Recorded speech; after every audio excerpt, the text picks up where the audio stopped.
Hi everyone, welcome to 28 COE Talks. I am with Mr. Chong Eng Beng from Malaysia, who has been actively involved in the area of leadership and personal development, and he coaches others to unfold their potential. He is the founder and CEO of Treehouse Learning, which offers programs on 21st century learning and life skills. He has coached his two teenage sons to unfold their potential, and they have been transforming others' mindsets through their own workshops for the past 7 years.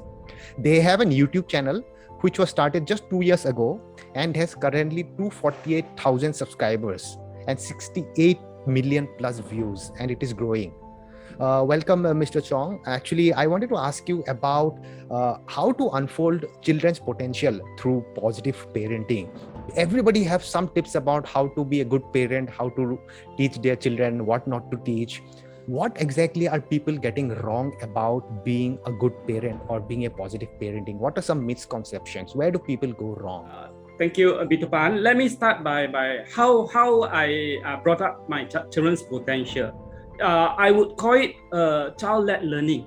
Okay, that means when children learn by pursuing their interests rather than following a particular schedule that adult drives. The role as a parent essentially is a facilitator. We encourage our children to follow their passion. We give the children freedom to explore. That is the first step towards discovering or pursuing their passion. That means we spend time listening to them. We spend time observing them, watching them. We help them to discover and explore what interests them. Having a child is not about replicating yourself. It's about to bring up, to raise a great human being, no matter who they become. I think, children also, because I'm a father of a 3-year-old child right now. And one thing I believe is that they definitely learn from what we do than what we tell them, because I personally do yoga and I have seen my child copying me doing different yoga poses. But what I want to ask you is that, there is definitely one thing that, you give them a freedom, all right, to do, they choose what they want, but at the same time there is also some amount of guidance required. That when I say guidance, it is something that we are telling them to do. That exactly is guidance, right? You do this, it's a guide. You do that, that is a guide. Where do you put the line between what is a guidance and what is giving them a complete freedom? Based on my case, when my children was very young, I started them. I bring them out to explore, especially to nature and to other places. We do a lot of charity runs, so I get them involved. When I'm conducting seminars, family seminars, I get them involved. So they observe what I'm doing. From there, I observe what they are keen at, what they are good at. Okay, and I found that they are very good at drawing, doodling. I create an environment for them to excel.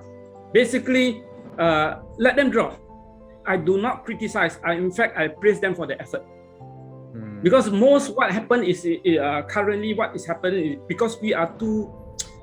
Sometimes we want our children to excel, but in a wrong way.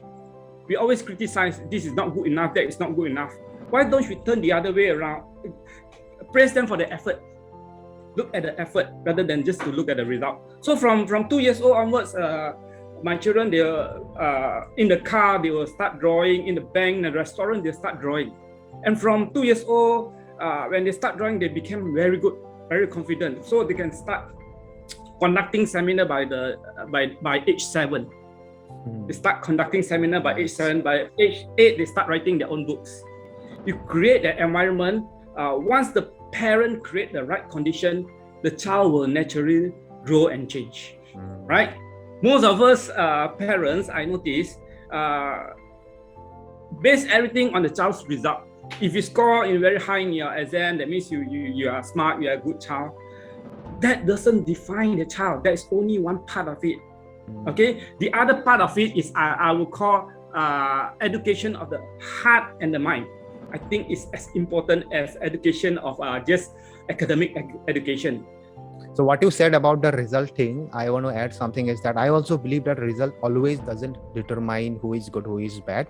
That is just one mark, because let's say let's take the example of runners. Okay, there are few runners who are working day and night to participate in an Olympic or in other competition, and the person who comes first wins the other one by just half a second or a fraction of second, right? There's only a fraction of second difference between the first and the second. Yeah. But that fraction of second does not mean that the second one is worthless compared to the first one. Maybe that day he did not get that result, or that does not mean that the other who are in the third position or fourth position, the difference is only in seconds. That does not mean that they are worthless or they're not good. What is more important if they are better than they were yesterday? Don't compare with others, compare with themselves. I think that should be the benchmark. Yes, okay, because every child has his own potential, has own some are a bit faster, some are in certain areas, some are a bit slower in certain areas. So they compare with their own benchmark rather than with others. Okay, so this is a short interview. So at last, in short, what is your 1 or 2 message for all the parents out there? What do you want to say to them? I would say become a role model, walk the talk. Okay, children have sometimes they might have challenges in listening, but they never fail to imitate their parents. Even you don't say anything, because they behave the way you want the children to behave. Children learn from you what you do rather than what you say. So before you tell them to do something, show them through your own behavior.